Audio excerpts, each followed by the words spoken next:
Olá pessoal, meu nome é Diego de Castro, eu sou médico neurologista e neurofisiologista pela USP e a gente vai começar uma live agora sobre insônia. Então eu convidei a doutora Letícia Soster, médica neurofisiologista pela Universidade de São Paulo, uma especialista em sono, e ela vai conversar um pouquinho com a gente sobre insônia. Então, eu gostaria de agradecer as perguntas que vocês já enviaram. Nós vamos fazer essas perguntas para a doutora Letícia.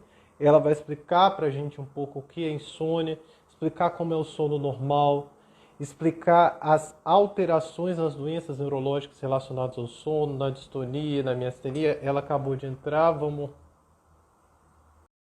Oi, Diego. E aí, doutora? Tudo bem? Tudo bem? Boa Boa noite. noite.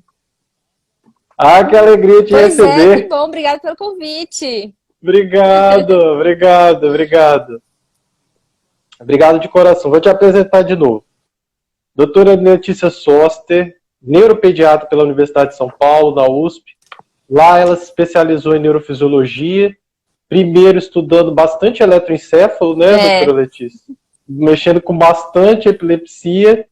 E depois, por ordem do destino, ela foi se especializar em sono, onde ela acabou fazendo medicina do sono e um doutorado relacionado à medicina do sono. Foi para a Itália também estudar sono e atualmente ela é colaboradora do Hospital Albert Einstein, onde ela é responsável por, entre algumas coisas, pela polissonografia, né? Não pela é isso, doutor? pós-graduação. Eu trabalho na polissonografia, responsável pela pós-graduação de sono. Muito bom. Muito bom. Muito obrigado por ter aceitado o nosso convite. Tem muito. Essa live é mais voltada para paciente, sabe, doutor? Então, assim, tem muitas coisas que às vezes as pessoas podem considerar como básicas, mas na verdade elas não são, né? Sim. Então, o sono é um universo que é enorme e que a gente vai aprendendo mais a cada dia. Eu vou aproveitar e contar um pouquinho como eu conheci a doutora Letícia, que eu fui pedir ajuda dela para estudar o sono na doença de Parkinson, né? Foi. E aí nós começamos essa troca mesmo de experiências e estamos com um projeto aí em sono e doença de Parkinson, vamos ver o que sai daí para Tomara que frente, né? saia, né? Mas vai sair sim, vai sair. Vai. Eu gostaria que a senhora Hum. começasse, doutora, ajudando a gente a conceituar o sono, Tá. né? Esse evento que é tão misterioso, até mesmo quanto mais a Uhum. gente estuda sono, a gente vai destrinchando e vendo que tem muita coisa que a gente pode aprender sempre. Mas, de um modo geral, o que é o Então, sono? deixa eu começar. Eu acho que isso é muito interessante para todo mundo, que independente de ser paciente ou não, é um estado que todos passamos, desde do útero. O bebê dorme dentro da barriga da mãe, né? Sono é um estado ativo, mas onde a gente perde a nossa percepção, ativo para o cérebro, mas onde a gente perde a nossa percepção do meio, né? A gente vai reduzindo a percepção do meio até perder essa percepção do meio, mas não é um estado de quiescência cerebral. O cérebro é muito ativo nesse momento. Então, é um estado de repouso muscular, de repouso corpóreo, em decúbito horizontal, né? Ou seja, deitados. A gente não dorme em pé, ninguém consegue dormir em pé. O dormir sentado é uma ocasião, mas você está jogado no local onde você está sentado, não é uma postura ativa de estar sentado. E ele não é passivo como se imaginava, né? Então, em linhas gerais, isso é o sono, mas ele é experienciado por todo ser humano desde o momento em que ele começa a sua formação neural intraútero, né? Então, todos os dias, todo mundo dorme, sempre. Não tem como. Fatalmente a gente dorme. Então, esse é o conceito geral de sono. E uma coisa que é importante a gente colocar no sono é que é justamente uma série de processos Aham. fisiológicos ocorrem, né? Apesar de ser um Uhum. momento de apesar de ser um momento de que existe um repouso muscular, e às vezes dentro do sono esse repouso muscular também é quebrado, né? A gente tem uma fase do sono em que há uma atividade Sim. muscular, mas que o cérebro permanece bastante ativo, apesar dessa questão do repouso. Então, uma coisa que eu acho interessante a gente comentar é essa questão da estrutura do Sim. sono. Como o sono é estruturado e por que essa estrutura ela é importante do ponto de vista de uma série de processos neurofisiológicos. Vamos entrar lá. Né? Realmente, como você lembrou bem, Diego, o sono é o resultado de várias questões neurológicas que vão acontecendo ao longo do dia. Então, isso começa num acúmulo de adenosina, que é pós-gasto energético. Então, o ATP, que é aquela molécula de energia, a energia que a gente tem durante o dia, nós vamos gastá-la, então a gente vai quebrar aquela adenosina, trifosfato, no nosso corpo. Né? Então, esse acúmulo é um deles que vai comprar lá na frente, alguns processos circadianos também e alguns processos comportamentais. E junto deles, processos hormonais, culminando com o sono que vai acontecer. Então, realmente, ele é um processo muito ativo, resultado de uma fisiologia do dia, acontece a fisiologia da noite. E quando começa essa fisiologia da noite, a gente tem mais ou menos uma forma que é baseada em neurofisiologia, é baseada no que a gente encontra na atividade cerebral, ela é subdividida, né? Então, ela é subdividida em duas grandes fases. A primeira fase é o sono não REM. O que é o sono não REM? É aquele sono que eu não tenho movimento rápido dos olhos. REM é de Rapid Eye Movement, movimento rápido dos olhos do inglês. Então, o sono que eu não tenho esse movimento é o não REM, que é o meu primeiro sono. É aquela fase que a gente tem primeiro sonolência e depois vai ficando mais pesado, até entrar no sono que a gente conhece como sono profundo ou sono pesado. O que é isso? São 3 fases de sono não REM. É o sono 1, que é essa primeira sonolência que eu falei, que a gente ainda tem uma relativa interação com o meio. O que é isso? Eu ainda consigo ouvir uma porta batendo, eu consigo ouvir um barulho que tem do lado, sentir um odor. Isso é possível porque você ainda não desligou completamente o cérebro. Você está numa atividade cerebral, que a gente tem uma frequência de atividade cerebral em vigília, a gente está um pouquinho mais lento do que aquela frequência. Então, esse é o sono 1. O sono 2, nós aprofundamos um pouquinho mais e o cérebro vai ficando um pouco mais lento. Quando vai chegando no sono 3, vai ficar mais lento ainda, lento de um tanto que é um lento semelhante à mesma frequência, à mesma velocidade da onda, que, por exemplo, às vezes a gente, quando a gente induz o coma medicamentoso. Então, é um sono que a gente chama de delta, né? São ondas na frequência delta. Então, esse alentecimento importante que acontece é o momento em que há recomposição de energia. Tem uma região, alguns receptores do cérebro, receptores GABA, mas não quero entrar nesses detalhes, mas assim, esses receptores são os que estão mais ativos nesse momento, durante o sono 3, e é quando a gente vai ter também essa recomposição de energia. Por isso que, por exemplo, as crianças que gastam muita energia durante o dia, tem que ter um sono mais longo e mais pesado, elas são mais ricas em sono 3 do que o adulto, por exemplo. Bom, então esse é o sono não REM. 1, 2 e 3, de acordo com o aprofundamento que ele vai ter. E aí, por outro lado, ele vai se alternar com o sono REM, que é o do movimento rápido dos olhos, que é o sono que a gente sonha, atividade cerebral, ela perde sincronização, então é um sono desincronizado do ponto de vista de atividade cerebral e o movimento rápido dos olhos. Nesse momento, a gente tem bastante conteúdo de sonho, conteúdo onírico, e como uma forma evolutiva de proteção, o nosso cérebro inativa os núcleos de movimentação, para a gente não atuar o sonho, para a gente não agir no sonho. Que em algumas doenças, por exemplo, a gente perde essa proteção, que é o que a gente chama de atonia do sono REM. Então, essas são as principais características. E como é que isso acontece? Isso vai se alternando ao longo de uma noite. Então, uma noite inteira eu tenho sono REM, não REM, desculpa, 1, 2, 3, 2, 1, vai se variando bastante, aí vai para o sono REM. Volta para o não REM, vai para o sono REM.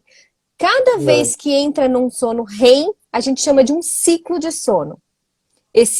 Um adulto costuma ciclar de 5 a 7 vezes por noite, tá? E o ciclo costuma durar 70 a 120 minutos, mais ou menos, né? Então, é mais ou menos assim que acontece.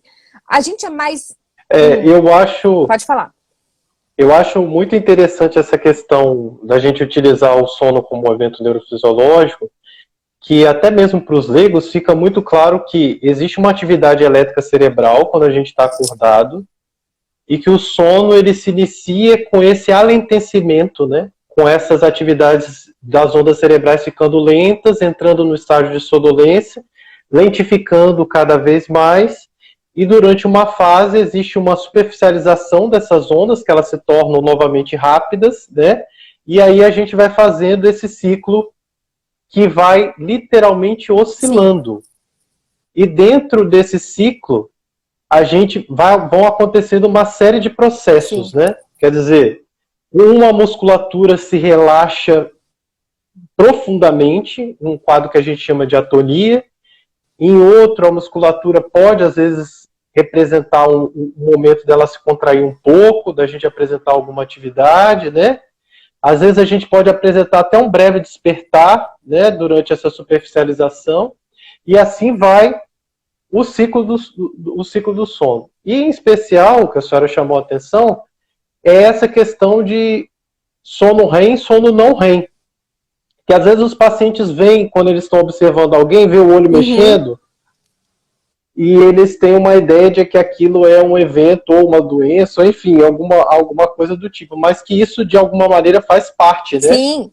Do sono normal. Sim, sim. Né? Não, é importante lembrar bastante, Diego, esse aspecto da ciclicidade do sono, que não só acontece em ciclos de sono, e nesses ciclos nós mudamos o nosso limiar de despertar de acordo com a fase do sono que a gente está, sendo que no sono REM a gente fica mais despertável, no N1 também, o que pode interferir bastante na percepção da pessoa sobre o sono. Né? Isso é muito importante a gente entender, porque ela pode ter uma questão de percepção de sono, porque eu estou percebendo um barulho, eu estou percebendo uma voz, eu acho que eu estou acordado, mas eu estou ou sonolento, ou isso está entrando no meu sonho, eu estou em sono REM. E os ciclos, eles têm características diferentes ao longo da noite. Na primeira metade da noite, como a função principal do cérebro no primeiro momento de sono é recompor energia. Para que o ser humano tenha energia para o dia seguinte, a primeira metade da noite a gente tem uma predominância do sono que recupera energia, que é o sono N3.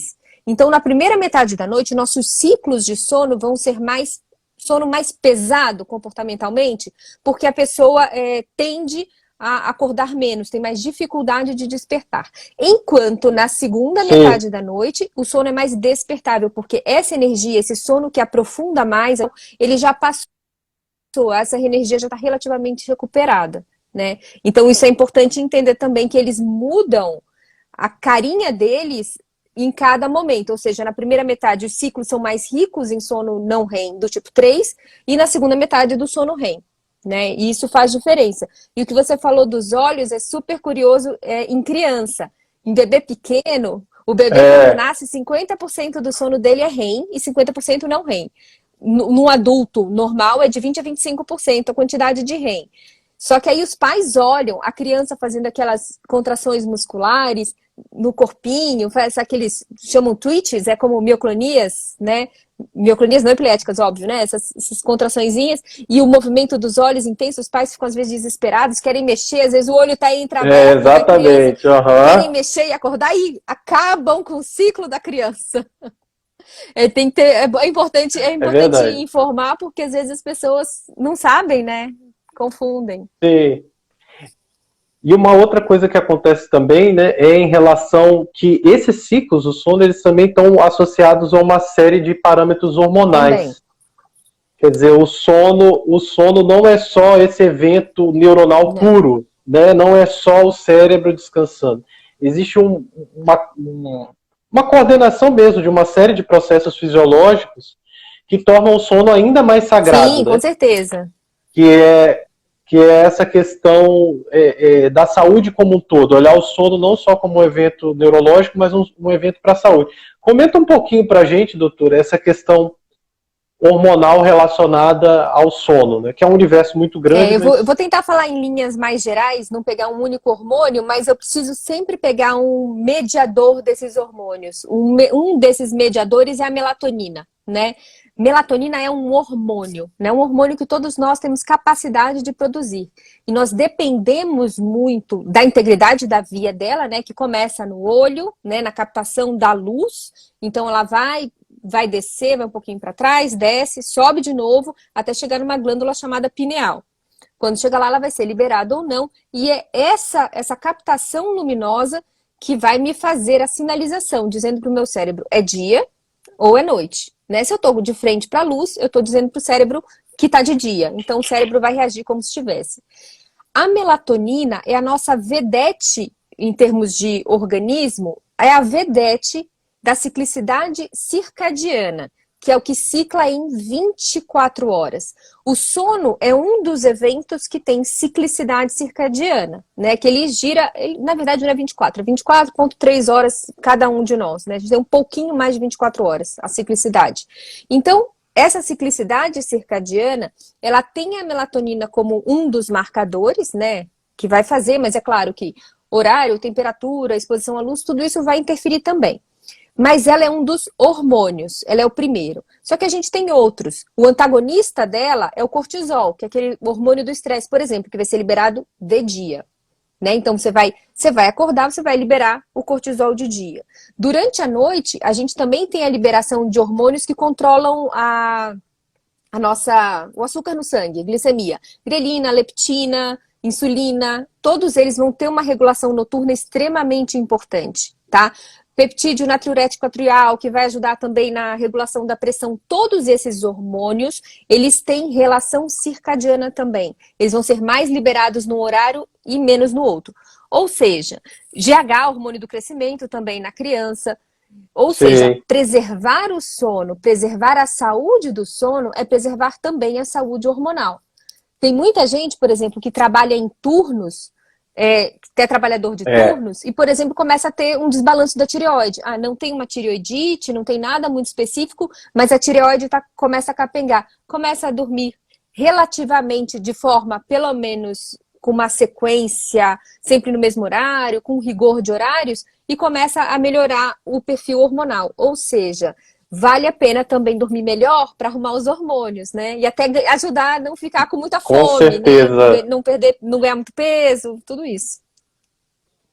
Não, o ponto que essa questão hormonal eu acho assim encantadora, porque você vê que a luz, ela literalmente, a luz que a gente está utilizando, ela estimula, ela modula, ela limita e ela ajuda a regular ou desregular a nossa função do sono. Sim. Né?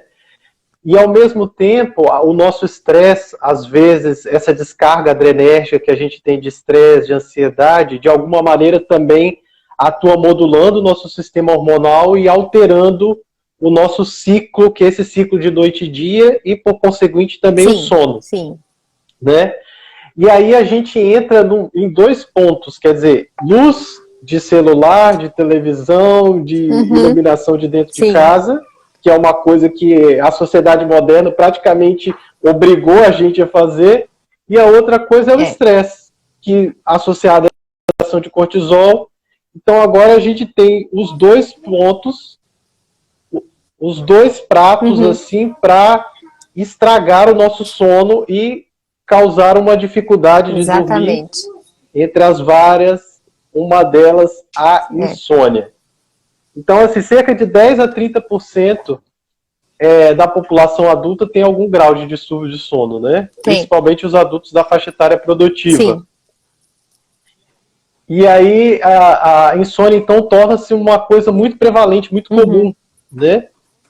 E quando você vai ver a insônia, ela isoladamente vem acompanhada com as irmãs, né? Depressão e ansiedade, queda no desempenho do trabalho, disfunção executiva, perda da capacidade de memorização, a perda da capacidade de aprendizado. Então, antes da gente passar nesses ciclos das cascatas, né, secundários à insônia, eu gostaria que primeiro o conceito, né? Tá. Conceitua pra gente a insônia. Então, a insônia se falou de exatamente isso. Tá me ouvindo? Tá, Tô, agora tô. É que eu achei que estava oscilando. É exatamente isso. A insônia Bom, deixa eu conceituar para você. Então, vamos começar na nossa mão da insônia. Então, o primeiro é a dificuldade de iniciar o sono, manter o sono, ter um despertar precoce e um dado que vale mais para as crianças, a necessidade de um cuidador ou de uma cuidadora, de uma pessoa para que eu consiga dormir, tá? Esse é o primeiro.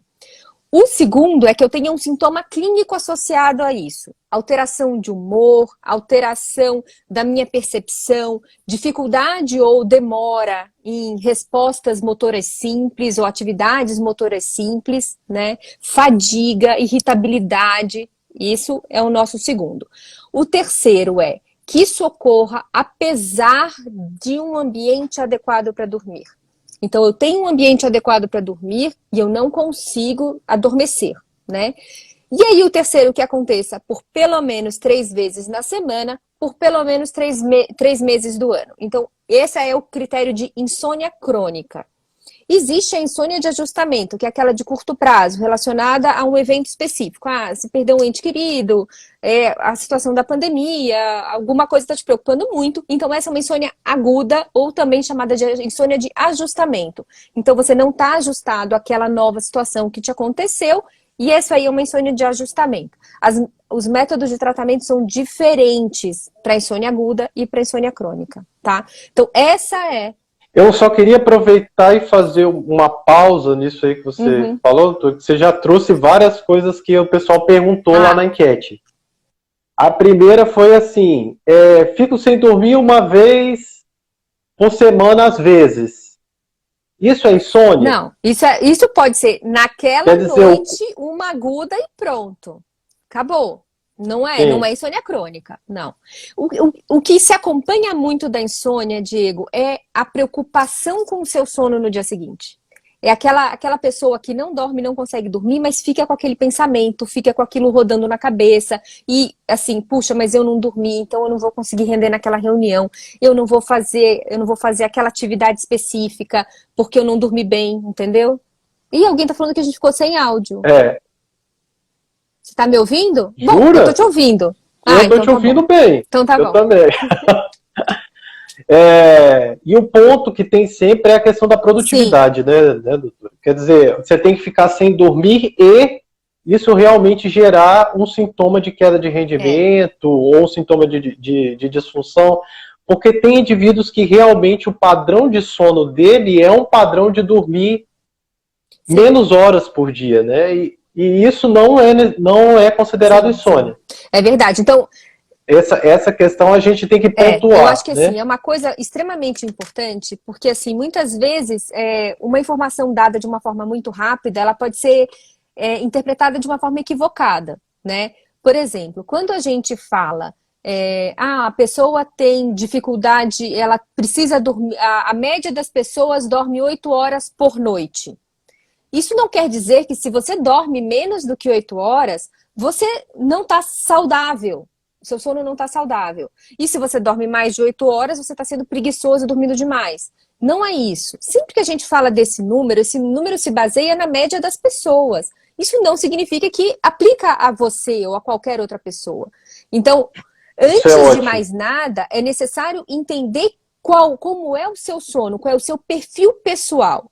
Tá? Então, existem pessoas que precisam de 6 horas. Existem pessoas que são consideradas dormidoras curtas que precisam de menos do que isso. E funcionam bem. A questão do sono sempre é uma questão de 24 horas. A gente sempre fala isso.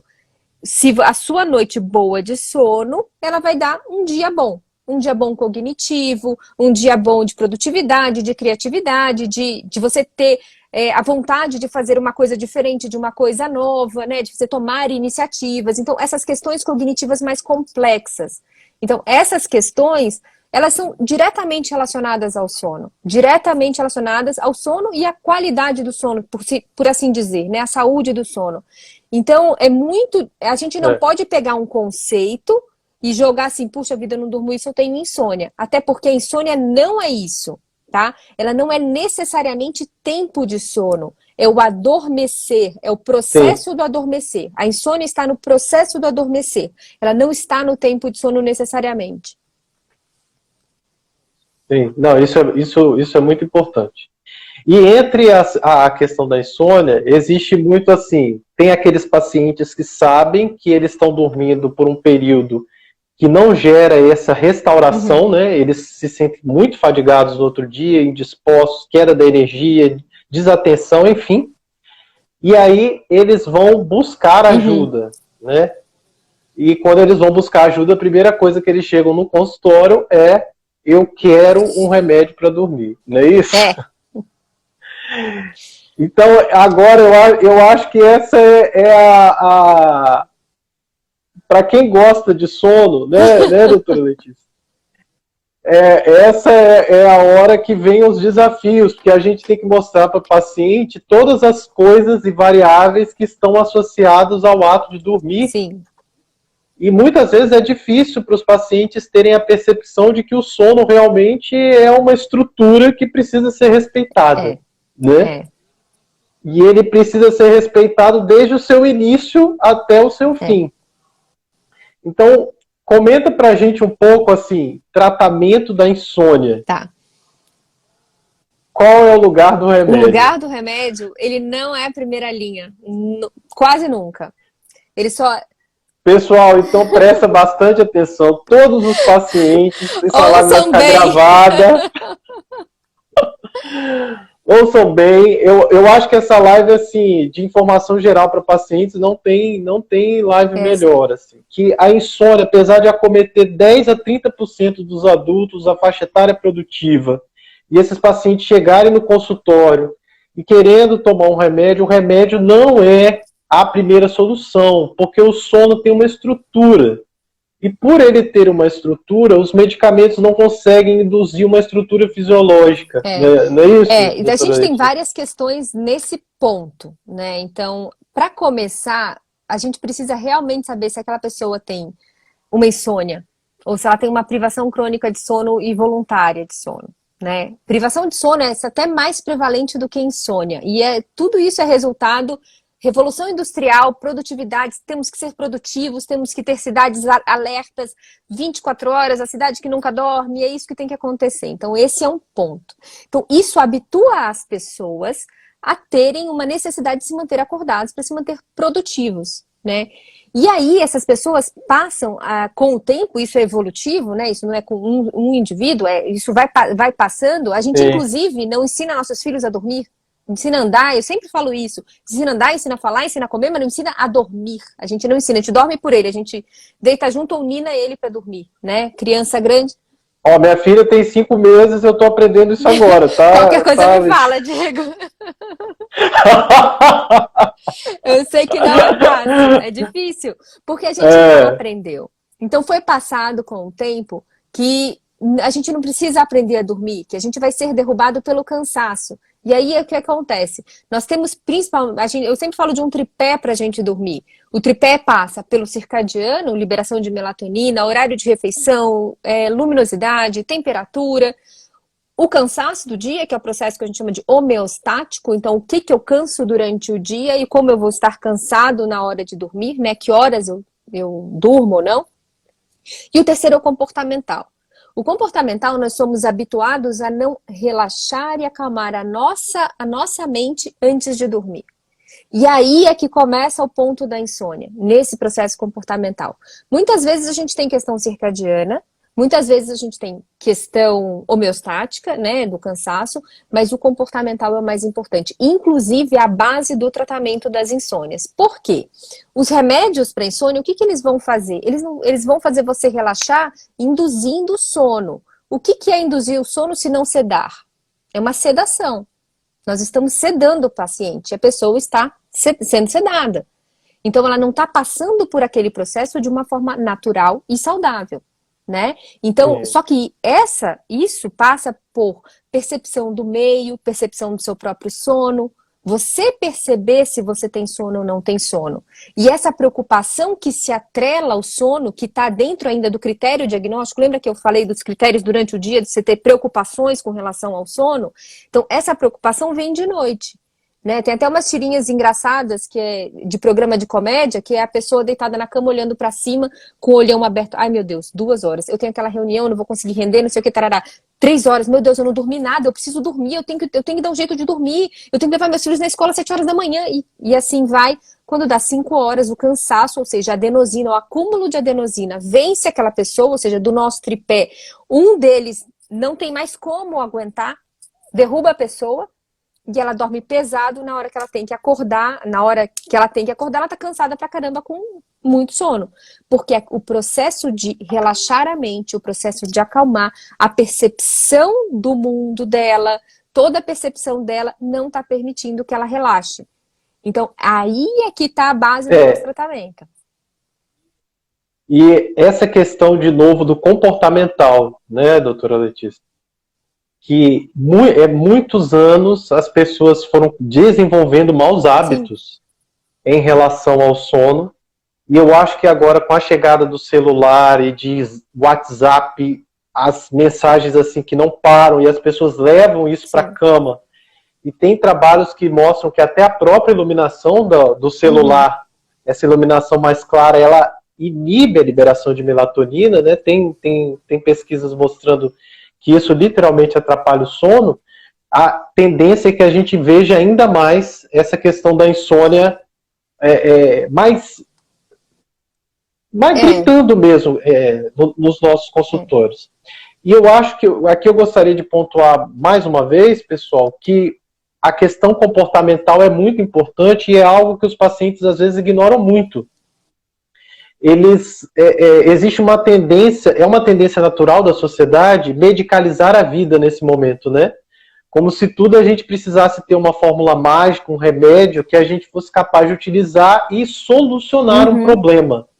Só que especificamente nos casos de insônia, a maioria tem uma série de estruturas ocorrendo atrás que levam a um comportamento errado de dormir, né, doutora Letícia? Eu acho... Eu gostaria que você comentasse um pouquinho mais dessa questão comportamental, tanto na causa da insônia, quanto na estratégia de tratamento, né? Existe uma questão comportamental importante da percepção, tá? A percepção do relaxamento, a capacidade do relaxamento, que a gente não é treinado, né? Na verdade, a gente cresce na sociedade laborativa, quando a gente estuda, que o bonito é não dormir, estudar a madrugada inteira para se dar bem depois na prova, para ir bem no trabalho. Que você tem um rendimento de alta performance, né? Que você trabalha, estuda, vai na festa. Você vai fazer tudo. E vira à noite. Pra gente que é médico, isso é ainda mais cultural, eu tive um professor de faculdade que no primeiro período a gente falava assim, professor, mas não vai dar tempo da gente fazer isso. Ele, o que vocês fazem da meia-noite às 6? Sabe? Essa é a clássica, né, da faculdade. Do primeiro período da faculdade. Você começa na medicina com esse tapa, pá! Então, é exatamente isso, né? Assim, o bem-sucedido é aquele que não dorme. O bem-sucedido é aquele que vira a noite trabalhando, vira a noite estudando. Não, esse não é o bem-sucedido. Se perguntar do Roger Federer, tem uma reportagem super interessante, que perguntam dele como é que ele tem rendimento muito bom. Ele fala, olha, eu durmo de 11 a 12 horas por noite. Eu respeito o meu sono. O Federer fala isso, né? Ou seja, ele recupera as articulações dele, ele recupera energia. Os atletas, a grande maioria de atleta de alta performance, realmente dormem bastante, dormem o tempo necessário para eles, que os faz saudáveis. Ou seja, essa relação com o sono, da gente respeitar o sono, tem que vir dessa crença. A gente tem que modificar essa crença disfuncional de que dormir é coisa de perdedor, de que dormir ou ser mais relaxado, ou ter uma vida onde você consiga encaixar tudo, não é de uma pessoa que não é tão bem sucedida. É exatamente o contrário. Exatamente o contrário. Então, essa crença precisa ser modificada para que a gente consiga mudar a nossa cognição com relação ao que é o relaxamento ou não relaxamento. A gente tem que entender nosso processo de relaxamento. E um outro mecanismo que entrava que antigamente era o conceito, era uma das classificações de insônia que a gente chamava de insônia paradoxal, e insônia são duas, insônia paradoxal e insônia psicofisiológica, que é o mecanismo de associação comportamental. É o mecanismo pavloviano. Eu não sei quem está habituado com o conceito de pavloviano, que é aquele cientista que tinha um cachorrinho no laboratório, que apitava um sininho, o cachorrinho vinha para comer, o cachorrinho super acostumado já vinha salivando. Um dia ele tirou, mas ele fazia sempre a mesma coisa, do mesmo jeito, no mesmo horário. Um dia ele tirou a comida e o cachorro vinha salivando, ou seja, salivação não é voluntário, Mas é uma reação que o cachorro tinha, só do ouvido. Ou seja, o cérebro dele se condicionou que, diante de um estímulo, ele precisava dar uma resposta. Que resposta era essa? Salivar, né? E a mesma coisa acontece, então essa é a base do conceito das terapias comportamentais e das teorias comportamentais, e essa é a base da insônia mais comum, que é a insônia psicofisiológica, que é essa insônia antiga psicofisiológica, agora tudo está numa insônia só, na nova classificação, mas é essa insônia por associação. O que é isso? Eu posso estar na sala, cansada e dormir, mas se eu levantar e for para o meu quarto, meu cérebro liga, acabou, tá ligado, não consigo dormir. Ou seja, meu cérebro associou que na cama eu não durmo. Na cama, naquela situação, eu fico acordada e eu fico pensando bastante coisa, remoendo tudo. Então, esses pensamentos ruminativos, esses pensamentos com conteúdos geralmente mais negativos ou muito preocupantes, e eles vão acontecer. Então, Você deu um exemplo maravilhoso. da sala? Esse exemplo da sala é que o quarto do paciente vira qualquer coisa, menos um lugar para dormir, né? E aí ele tá morto de cansado, ele cochila em tudo quanto é lugar, mas ele não vai para o quarto dele dormir. Quando ele chega lá, realmente tem uma série de coisas que ele não consegue dormir de jeito nenhum, e aí ele vai para a televisão, ele acende a luz, ele vai fumar, e esse ciclo vai se perpetuando de uma maneira que é realmente muito difícil de você quebrar. E você mostrar para ele que isso é um comportamento aprendido, né? Exatamente. Que você precisa desfazer esse conceito de anos. Então tem uma paciente aqui que mandou um comentário pra gente, que ela virou e falou assim: eu tomo remédio há 17 anos. E foi muito engraçado, vou compartilhar a história dela aqui, só brevemente, de uma maneira muito ética, mas uma das coisas que ela falava era bem assim: eu era super ligada. Ela era daquelas pessoas de alta produtividade, né? Dessas que você exemplificou de alto desempenho. Então, realmente, essas questões comportamentais, elas existem antes mesmo da questão do remédio, né? Só que ela vai passando e a gente muitas vezes não vai percebendo que ela existe. Ou a gente menospreza, né, o tamanho, a magnitude que ela existe. Eu acho que tem muito a ver com a crença da pessoa sobre aquilo. O que ela acredita sobre aquilo. No fundo, ela acredita... o que ela acredita? Que ela tem que ser produtiva. Porque foi colocado para ela. A gente entra nessa história também. Todo mundo. Você tem que ser produtivo. Né? Então, aí é que é o ponto. Essa crença é que quebra a gente. Tanto que quando você vai começar o tratamento, antes de começar, você tem que fazer um psicoeducacional. O que é o psicoeducacional? É você educar a pessoa sobre sono, educar a pessoa sobre insônia, sobre os mecanismos que fazem a pessoa não dormir bem ou não conseguir adormecer naturalmente. É o primeiro ponto de qualquer tratamento psicoeducacional. E talvez o ponto mais, além do primeiro, é um dos pontos cruciais, né, do tratamento, que é muito difícil você conseguir progredir, né?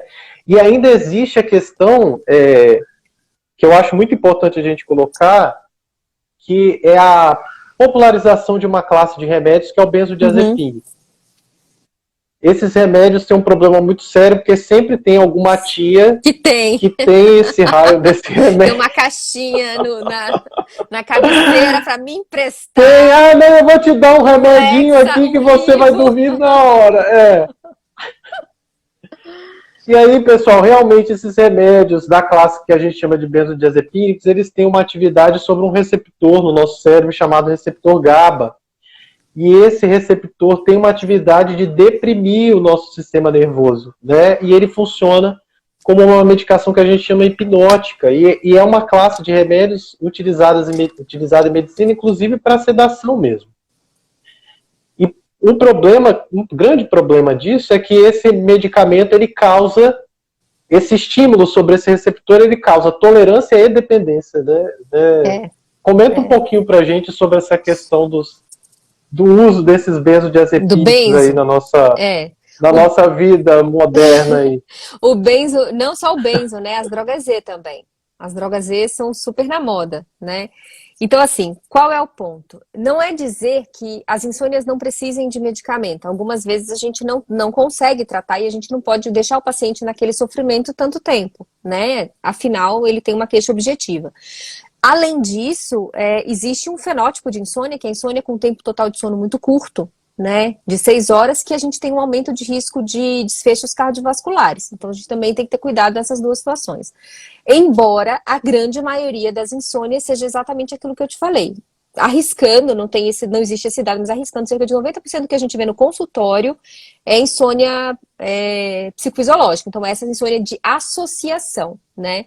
Então, é uma crença de que eu tenho que ser muito produtivo, é uma crença de que se eu dormir pouco, se eu dormir muito, eu vou estar perdendo tempo, tá? Muitas vezes existe o uso lícito e social de álcool para me ajudar na indução do sono, né? Então, às vezes, socialmente, no final do dia, a gente vê muito paciente acaba usando álcool para induzir o sono, como uma ajuda, mas aquele tratamento comportamental, daquela questão do adormecer, não foi abordado. Aquilo ali não chegou a ser feito ou foi feito de uma forma não efetiva. O que acontece é que existem, de fato, drogas que fazem a gente dormir, né? Assim, muitas vezes interferindo na arquitetura do sono, como a gente falou, aquela arquitetura lá do começo da live, ou então interferindo na nossa ventilação, no controle da ventilação durante o sono, tá? Então, existem alguns prejuízos, ou provocando eventos motores, tipo parassonia, a gente chuta muito, bater muito, sonambulismo e etc. Então, existem essas duas principais classes do que a gente chama de hipnóticos, né, que vão colocar hipnose, né, a pessoa vai acabar adormecendo, que são os benzodiazepínicos e as drogas Z, né? Ambos agem em receptor GABA, tá? Então, tanto que a gente classifica como drogas GABAérgicas benzo e não benzo, né? As drogas Z entram nessas não benzodiazepínicos. Qual é a questão do benzodiazepínico? Ele é muito bom porque ele acaba fazendo com que a pessoa diminua bastante a ansiedade. Ele tem um efeito ansiolítico, então a pessoa se sente bem com ele.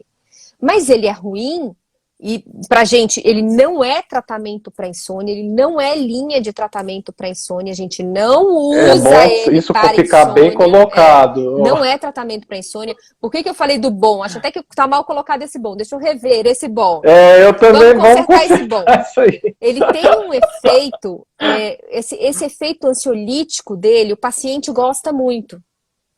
E dá um bem-estar, né? Ele tem uma sensação de então, bem-estar. o paciente, muitas vezes a gente vira para o paciente e fala, não, mas usar esse remédio, eu não tô... Ai, mas doutora, eu me sinto tão bem. E é mais difícil tirar. Exatamente pelo que você falou. O receptor GABA fica ávido por cada vez mais, cada vez mais. Você tem que cada vez mais alimentar aquele bichinho que está aberto. Então, assim, você vai ter tolerância, dependência. Tudo bem que você pode ter um efeito ansiolítico e ele tem lá seus efeitos nas ansiedades, nos pânicos, etc. Ele tem sua ação, mas para o sono ele só vai ser um sedativo, um hipnótico. E pior, ele vai, dependendo ele vai relaxar a musculatura da via aérea superior, de onde entra e sai o ar, e vai aumentar aumentar a chance de apneia. Em quem já tem apneia, ele aumenta a gravidade da apneia, porque relaxa muito essa musculatura e ela fecha com muita facilidade, fazendo a interrupção da respiração ao longo da noite. Então, fazendo a apneia obstrutiva do sono. E aí diminui a oxigenação cerebral, e aí a sua concentração no dia seguinte não é a mesma coisa. Ele tem efeito na manhã seguinte também, ou seja, ele para insônia não é nosso candidato. Não é, ele não tá na nossa, assim, ele não tá no nosso arsenal. Tá? Se a gente... Pode falar. E além disso tudo que você colocou na questão aguda, são os efeitos crônicos, principalmente relacionados à cognição. Sim. Então, assim, os pacientes, às vezes, eles têm essa queixa até de perder a memória, e que a gente sabe que é um quadro que a gente chama de disfunção executiva, que junta a insônia, que por si só já causa essa disfunção executiva, e depois ainda junta o medicamento. Então, realmente, é algo que a educação em relação ao sono e o entendimento da questão comportamental, ele é fundamental. Então, tem uns pacientes com miastenia aí já perguntando coisas, gente, mas espera só a gente fechar esse tópico, porque a gente entra no sono nas outras doenças neurológicas. E importante para isso, gente, é uma coisa que está muito em voga, que é a higiene do sono, né, Letícia? Isso aí está muito em voga. Então, vamos comentar um pouco agora sobre a higiene do sono, que é que são essas medidas que a gente tenta tomar para tentar transformar o sono no evento mais fisiológico possível, e que elas envolvem uma série de disciplina, né, doutora Letícia? Não é realmente uma questão de ter cuidado. Então comenta um pouquinho para a gente sobre a higiene do sono. A higiene do sono é mais ou menos assim. É aqueles hábitos, assim como você tem hábitos de alimentação, como você tem hábitos de rotina em casa, como você tem hábitos de rotina no seu dia, você vai ter essas rotinas com relação ao seu sono. Elas não são o tratamento da insônia. Higiene do sono não trata a insônia. Técnicas comportamentais é que tratam. Mas se elas não tiverem a higiene do sono junto, elas não vão ser eficazes, tá? Ou seja, ela não é o tratamento, mas ela é a base para tudo. E para todos. Então, da mesma forma que você tem que assim, olha, eu tenho que comer até me satisfazer e não até passar mal, a mesma coisa vai acontecer quando a gente vai fazer uma higiene do sono. Eu preciso disso daqui para o meu adormecer. Então, como é? Então, assim, você precisa reduzir as luzes no final do dia. A nossa melatonina é naturalmente liberada a partir de 6, 7 horas da noite. Então, com o descer do sol. Isso significa que nós temos o nosso corpo programado para começar a reduzir sua atividade que não depende de melatonina e aumentar a atividade que depende de melatonina, que vai ser o sono lá na frente. Então ela vai atingir o pico 3 a 4 horas depois. Então lá para as 11 da noite, 11h30, entre 10h30 e 11h30, é a hora que ela vai estar no pico, a hora que naturalmente a grande maioria das pessoas vai dormir. Se eu não apago a luz, se eu não desligo os eletrônicos, o que vai acontecer? Eu vou empurrar aquele pico. Ou seja, então a primeira dica é reduzir o estímulo eletrônico, luzes, porque é o feixe de luz azul que impede a liberação de melatonina, reduzir tudo isso ao fim do dia, tá? Ou utilizar o mínimo possível. Uma outra questão é usar a cama só para dormir. O quarto é um local de dormir, não é o local de outra coisa. É para namorar e para dormir, não é para mais nada. Não é para assistir TV, não é, por exemplo, nas crianças, de preferência, se possível, não é para brincadeiras, não é para outras coisas. O quarto é para isso. Se você deitou na cama, você não conseguiu dormir, deu 15 minutos, você se levanta, sai da cama. Por quê? Porque você não pode deixar seu cérebro associar aquilo ali a um evento que não seja dormir. Se você ficar lá 30 minutos, 40 minutos, é a mesma experiência que a gente falou do cachorrinho do Pavlov, né? É a mesma coisa, você está ensinando que você não vai dormir, né? Você está ensinando que lá você vai ficar acordado, você está habituando a isso. Então você deita, na hora que você está se sentindo relaxado, pronto para dormir, deita. Não dormiu? Se levanta e vem para a sala, leia um livro, não vai acender uma luz ou ligar uma tela, né? Porque aí você vai voltar 5 casas no jogo da vida. Então você tem que você tem que fazer a coisa certinho, né? Então vai lá, faz uma coisa relativamente relaxante, leia um livro, ouça uma música, faz alguma coisa mais relaxante. Começou a ter sono, vai pro quarto de novo. Deitou, não conseguiu, volta. Então aí também eu acabei colocando um pouquinho de técnica comportamental. Mas é isso, você vai dormir com sono, tá? Você vai deitar com sono. Para aprender, para fazer seu corpo perceber o sono, né? Seu cérebro e o corpo tem que perceber o sono. Evitar alimentos muito pesados no final do dia, tá?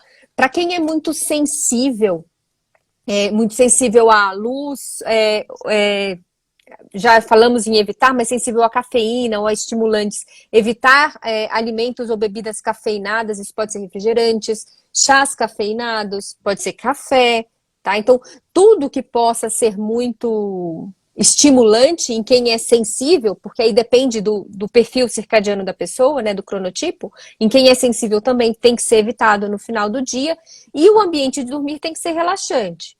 O momento de dormir, você não vai ter uma briga na sala e entrar no quarto, deitar e conseguir dormir, isso não vai acontecer. Então, você tem que ter um ambiente, um momento de dormir no final do dia mais relaxante. Então, essas em linhas gerais, assim, e obviamente manter uma cama com travesseiro que não seja muito alto, que seja confortável, roupas confortáveis, fazer atividades ou rotinas relaxantes antes de ir para a cama. Então, tudo isso compõe, num geral, a higiene do sono. Muito bom. E uma coisa que os pacientes, às vezes, eles ignoram, gente, é que, assim, sono e distúrbio de ansiedade, você não consegue tratar a ansiedade se você não trata sono. Você não consegue tratar a depressão se você não trata sono, né, doutora Letícia? Quer dizer, é muito marcado que os distúrbios do humor, que também são muito comuns, eles são altamente associados ao sono. Então, esses cuidados que a gente está passando, ele já faz parte desse tratamento de cuidar do indivíduo como um todo. Então, as medicações, pessoal, principalmente quando a gente fala de depressão e ansiedade, são muito importantes. Sim. Mas em relação ao sono, essas medidas de cuidado, de aprendizado, elas são muito, muito relevantes. Tá certo? Então, eu acho que até agora na live a gente falou de estrutura do sono, que é super importante, como que esse processo se dá.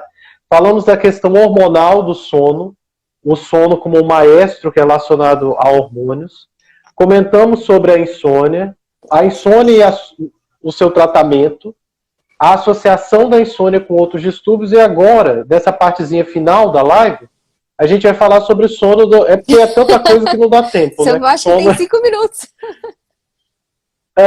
Mas assim, os pacientes de miastenia estão me perguntando, senão eles ficam doidos, que assim, é muito paciente com miastenia que eu cuido muito, né? Então eles querem saber sobre o sono, porque eu insisto muito com eles que a questão do sono, se eles dormem mal, a musculatura não melhora de jeito nenhum. A sensação de fadiga, ela aumenta e você fica, além da questão da miastenia, você fica da fadiga causada pela própria insônia, não é verdade? Então eu gostaria que você comentasse nesses últimos 5 minutos, foi mal, gente, não deu tempo, fica talvez para uma outra, mas que a gente comentasse um pouco da importância do sono nas doenças neurológicas. Eu vou tentar falar de uma forma bem rápida. Então, assim, um sono íntegro e saudável, e aí a gente tem que afastar patologias do sono, tirar umas questões primárias do sono, tipo a apneia obstrutiva, que afeta 30% da população na cidade de São Paulo, ou seja, isso provavelmente é um dado extrapolável para o Brasil. Né? Então, ela é extremamente incidente e prevalente, mais do que hipertensão, diabetes, então, ou seja, 1 em cada 3 pacientes vai ter apneia obstrutiva do sono. Então, afastado isso, né, que é extremamente importante para a gente ver, a gente tem questões álgicas, questões de dor. Então, a dor tem uma relação bidirecional com o sono, sendo que, se eu resolvo a dor, não necessariamente eu resolvo o sono, mas se eu resolvo o sono, eu melhoro muito da dor. Tá? Então, essa relação bidirecional parece pender um pouquinho mais para o sono, influenciar mais da dor do que o contrário. Tá? É impossível tratar dor se não tratar sono. Isso não tem como a gente agir nesse lado. Seja na percepção das questões, né? Aquela percepção que eu te falei do insônia, essa percepção de tudo do insônia, e a percepção exatamente... Olha, eu tô falando que isso é lindo, tá? Não... Bom, então essa questão da percepção do sono é extremamente importante, e essa bilateralidade, essa bidirecionalidade que pende um pouquinho mais para esse lado do sono. Mas isso cabe também para as outras questões neurológicas, tá? Então, várias questões vão depender de um sono íntegro. A gente sabe muito que um homem com sono fragmentado, né, ele tem muita sonolência excessiva, e mulher tem fadiga. Então, muitas vezes o sintoma de interrupções do sono ou questões de sono na mulher é fadiga. Então, especialmente para o paciente miastênico, cuja queixa é fadiga, é muito fadiga, a gente fica muitas vezes sem saber se aquela fadiga é sono, se aquela fadiga é do quadro miastênico primário. Isso é super importante, isso é muito importante. Essa relação a gente tem que segurar muito bem, porque a relação da fadiga, assim, a interpretação da fadiga, ela é muito difícil, né? Ela é difícil para o paciente, ela é difícil para a gente na prática clínica. Então, uma das formas mais, assim, simples e saudáveis da gente fazer isso daí é a gente limpar o sono. Tratar o sono, tratar o que tem de sono, para limpar e para ficar assim, puxa, provavelmente essa fadiga que ficou é da miastenia, ou não, resolvemos a fadiga, era do sono mesmo. Então, em mulheres, fadiga é muito mais. Então, especialmente porque você falou, alguém falou fadiga irrita, é exatamente isso. Fadiga é difícil de definir, e a questão de sono. Então, a gente sempre tem que investigar e garantir um sono cada vez mais saudável. Né? Saudável do ponto de vista de iniciar o sono, das insônias, saudável do ponto de vista respiratório, ventilatório também, né? Da apneia, a gente não pode deixar passar a apneia, e saudável do ponto de vista também de percepção, né? Do ponto de vista de ciclicidade, do ponto de vista de naturalidade do sono e não artificialidade do sono. E aqui 2 pontos, né, doutora Letícia, que é o primeiro, a questão de que uma má qualidade do sono também tem atividade Sim. inflamatória. Tem várias condições que as inflamações pioram por causa da má qualidade do sono. E a outra coisa que você falou é que a fadiga, ela pode ser, na verdade, não a atividade da miastenia, mas o resultado de uma questão de um sono Sim. de má qualidade. Então, esse que é uma coisa que os pacientes ignoram muito, os pacientes com miastenia. Eles menosprezam o poder do sono. Então, o sono, gente, faz parte do tratamento de qualquer doença inflamatória. E uma vez que você dorme mal, a sensação de fadiga, ela pode aumentar muito, tá? Sim, sem isso sim. representar atividade de doença. Sim, sim. Né?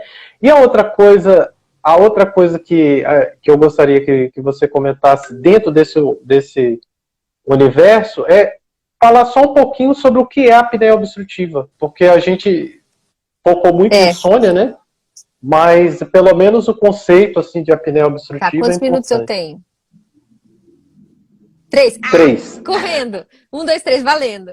Ó, todas as vezes que a gente dorme, a gente perde o controle voluntário, ou seja, o que eu consigo puxar e tirar o meu ar. Então, a gente fica só no automático, tá? Então, a gente perde esse controle voluntário, então fica só o nosso cérebro mandando.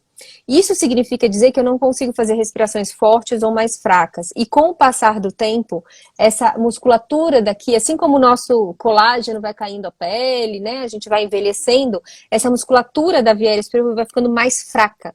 Então, a cada respiração, a gente tende, ao invés de ter um espaço assim passando o ar, um espaço que vai se fechando, que vai colabando. Então, é um aumento do grau, do quanto é colabável a minha via aérea superior.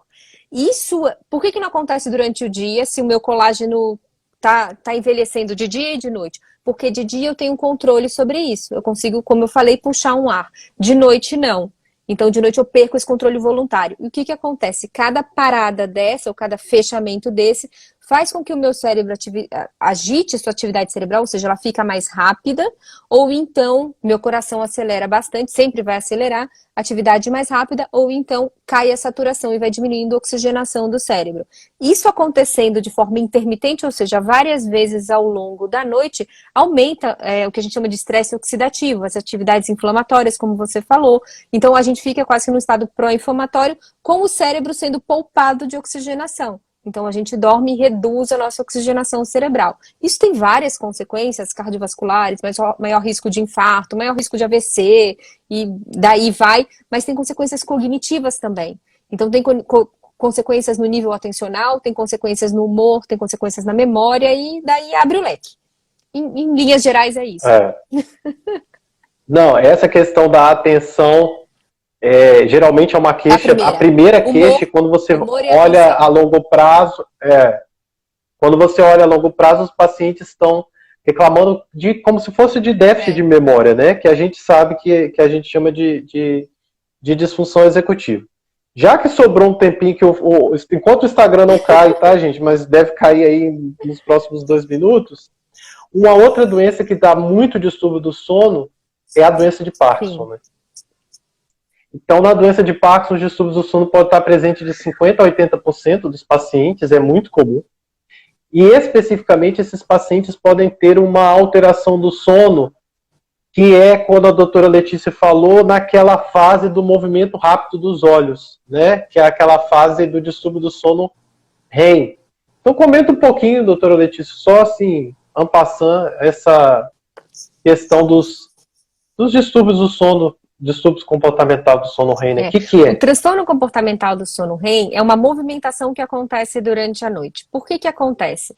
Quando a gente tem o sono REM, a gente está sonhando, a grande maioria das vezes, a gente está sonhando, e aí, não sei se vocês lembram do comecinho, os nossos neurônios de movimentação são inativados, para a gente não agir o sonho.